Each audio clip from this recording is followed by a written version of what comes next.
and welcome to 2-Minute Topics. Today's topic is the second episode of a 3-part series on processes, and we'll focus on the major process components. We kickstarted the journey to better process understanding last week with what processes are. So let's take another step forward with your 2 minutes starting now.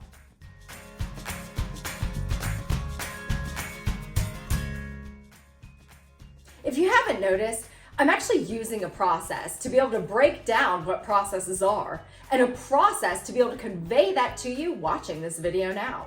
See, processes are all around us, which is why it's important to understand them on a deeper level.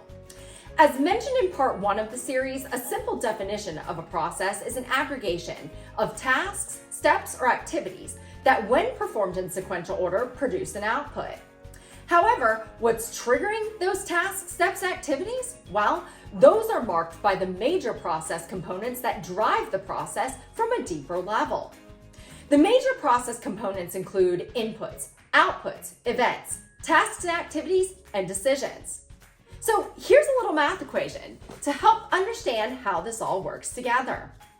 An event occurs that causes inputs, tasks, and decisions to be performed where value is added to then equal an output. Let's define these terms further. So number 1, inputs. Inputs are anything that enters or is required to enter a process in order to produce the output. Understanding inputs is key, as inputs are generally causal and can be identifiers of process errors. Number 2, outputs.